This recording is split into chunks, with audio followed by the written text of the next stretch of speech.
Nous y voilà, nous y sommes. Depuis 50 ans que cette tourmente menace dans les hauts fourneaux de l'incurie de l'humanité, nous y sommes. Dans le mur, au bord du gouffre, comme seul l'homme sait le faire avec brio, qui ne perçoit la réalité que lorsqu'elle lui fait mal. Telle notre bonne vieille cigale à qui nous prêtons nos qualités d'insouciance, nous avons chanté, dansé. Quand je dis nous, entendons un quart de l'humanité, tandis que le reste était à la peine. Nous avons construit la vie meilleure.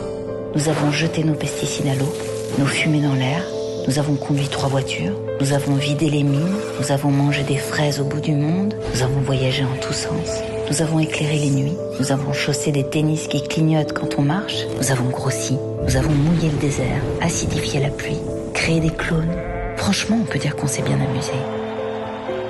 On a réussi des trucs carrément épatants, très difficiles, comme faire fondre la banquise, glisser des bestioles génétiquement modifiées sous la terre, déplacer le Gulf Stream, détruire un tiers des espèces vivantes, faire péter l'atome, enfoncer des déchets radioactifs dans le sol, ni vu ni connu. Franchement, on s'est bien marré. Franchement, on a bien profité. Et on aimerait bien continuer. Tant il va de soi qu'il est plus rigolo de sauter dans un avion avec des tennis lumineuses que de biner des pommes de terre. Certes. Mais nous y sommes, à la 3e révolution, qui a ceci de très différent des 2 premières, la révolution néolithique et la révolution industrielle pour mémoire, qu'on ne l'a pas choisie. On est obligé de la faire, la 3e révolution, demanderont quelques esprits réticents et chagrins. Oui, on n'a pas le choix. Elle a déjà commencé, elle ne nous a pas demandé notre avis. C'est la mère nature qui l'a décidé, après nous avoir aimablement laissé jouer avec elle depuis des décennies. La mère nature, épuisée, souillée, exsangue, nous ferme les robinets. De pétrole, de gaz, d'uranium, d'air, d'eau. Son ultimatum est clair et sans pitié. Sauvez-moi ou crevez avec moi. À l'exception des fourmis et des araignées qui nous survivront, car très résistantes, et d'ailleurs peu portées sur la danse. Sauvez-moi ou crevez avec moi. Évidemment, dit comme ça, on comprend qu'on n'a pas le choix. On s'exécute illico et même si on a le temps, on s'excuse, affolé et honteux.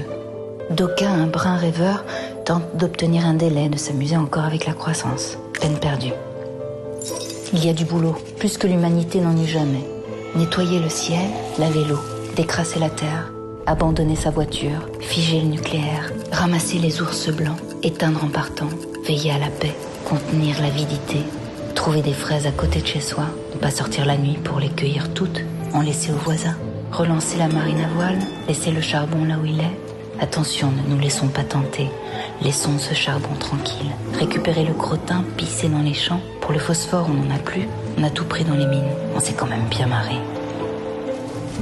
S'efforcer, réfléchir même, et sans vouloir offenser avec un terme tombé en désuétude, être solidaire avec le voisin, avec l'Europe, avec le monde. Colossal programme que celui de la 3e révolution. Pas d'échappatoire, allons-y. Encore qu'il faut noter que récupérer du crottin, et tous ceux qui l'ont fait le savent, est une activité foncièrement satisfaisante, qui n'empêche en rien de danser le soir venu. Ce n'est pas incompatible, à condition que la paix soit là, à condition que nous contenions le retour de la barbarie, une autre des grandes spécialités de l'homme, sa plus aboutie peut-être. À ce prix, nous réussirons la 3e révolution. À ce prix, nous danserons, autrement sans doute, mais nous danserons encore.